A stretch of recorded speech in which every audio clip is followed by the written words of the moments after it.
One way to maximize the value of gold is to minimize the premium you pay to purchase it. There are a lot of ways to do this, but I'm going to tell you one of the best. It's probably not what you're thinking.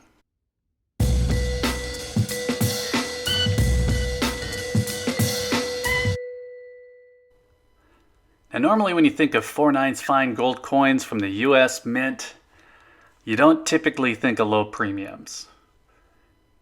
An American Gold Buffalo will cost spot plus anywhere between, say, $100 and $210. And if you think that sounds crazy, you can hop onto APMEX right now and take a look for yourself. Expected premiums probably for a 1 ounce coin somewhere in the range of 5%, but you'll see them online right now with as much as 10% premium. And it doesn't really matter if it's a Buffalo or an American Gold Eagle. And then if you're outside of the States, whatever your sovereign coin is, you're going to see that those popular coins just have a much higher premium. And that ignores all of the low production coins, the high numismatic value coins. We're really just talking about bullion at this point. Now in the States right now, I can get both of these coins at a local dealer for about $120 over, or I can get a maple for somewhere more in the range of $80 or $90 over.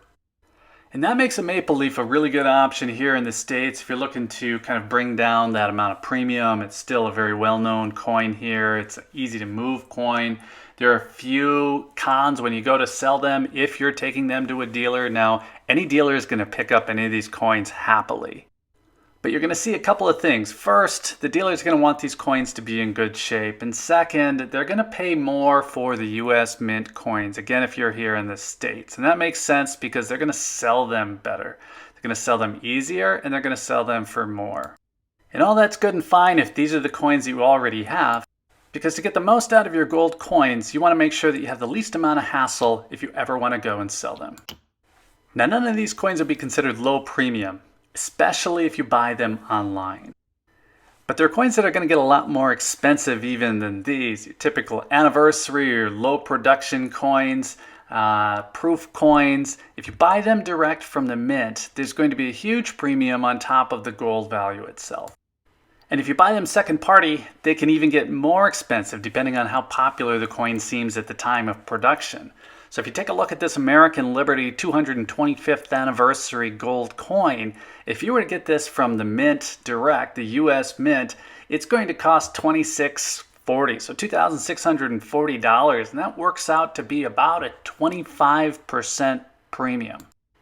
And this is on a 1 ounce coin, a size where you can normally expect to pay about 5% at the local coin shop or maybe 10% online at the most.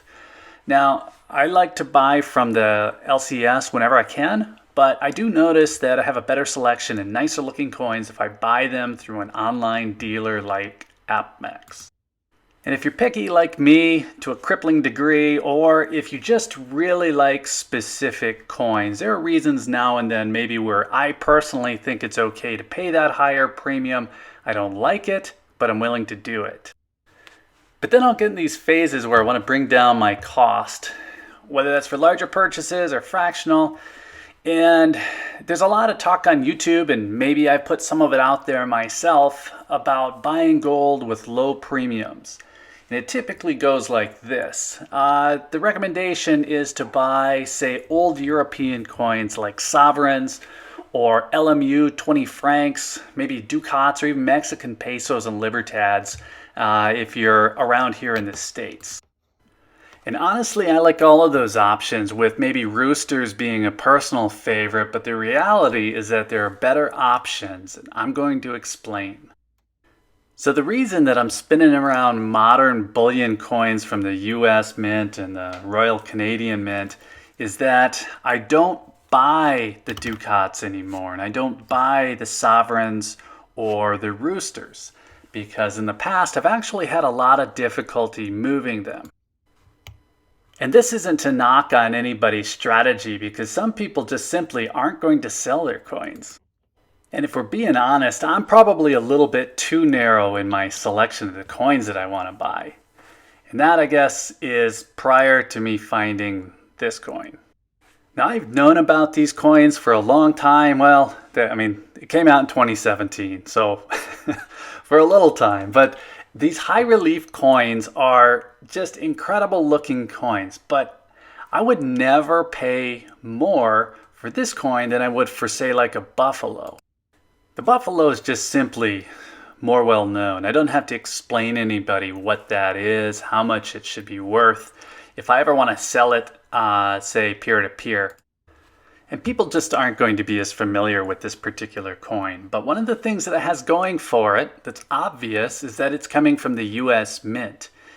And it has a face value. This particular coin, I believe at the time of mint, had the highest face value of any coin that the US Mint has ever produced at $100.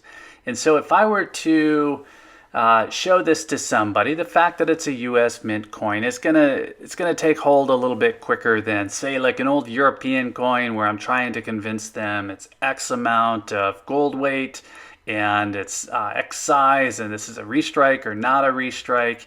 This is something that's modern, it comes from the US Mint, and it has a face value. And in a simple comparison between the other modern bullion coins, I'm going to say that this is one of the best looking coins that actually I'm aware of. I love this coin. The high relief is incredible. The 4/9's fine. The color of it is fantastic. It's just such a well-made coin. And none of these things that I'm going on and on about are typically going to mean lower premium on a coin, except if you find this at a local coin shop, there's a very good chance that they will have only paid melt. And that was the case with this one. So you hear over and over that you really need to have a relationship with your local coin shop. And the other day that really kind of paid off when I found out that this coin was available and I could come over and grab it. I knew the coin and they knew that they really didn't have a big market for it. So I got this coin for $80 over spot. And that works out to be about 3% premium, which is incredible. And when I showed up to take a look at the coin, the dealer actually had just about anything that I would have considered buying. They had American Gold Eagles that were in fantastic shape. They had gold buffaloes, also in great shape. They also had Krugerrands and maples. And that right there, those are the primary coins I'm normally going to be looking at. Now, the American Gold Eagles and the buffaloes had a higher premium. They were a premium of about $120, and that puts them at about 5%, kind of again standard that I mentioned earlier. And I think that I probably could have got them for 110 over. The maples and the Krugerrands, they were about $80 over, and that's more like 4%. But this coin was only $70 over. It's about 3%. And it just, again, it's a better looking coin than all of the others that were there. And really the only downside is that this is a 1 ounce coin. So it's expensive. And I did ask if they do the same thing with the, say like the Centennial Gold dime, the Mercury dime, which I'd love to have. And the dealer said the same thing. Basically, they have such a low demand for those coins that they pay melt. And so they turn around and they sell them as cheaply as any coin that they have. So the moral of the story is to check in with your local coin shop. There is no way to get a lower premium on coins online once you factor in shipping and insurance. And I'd personally rather have something like this than a 22 karat Rooster restrike. But again, to each their own. And if I'm throwing you off with my coin guy vernacular, a Rooster is a 20 francs gold coin with about 0.1867 ounces of actual gold. They come at a really low premium and they actually are kind of a nice little coin. They're my favorite LMU coin and I'm actually kicking around picking up a few. Because even though I've had trouble selling them in the past, they really are beautiful creatures. Alright, thanks for watching.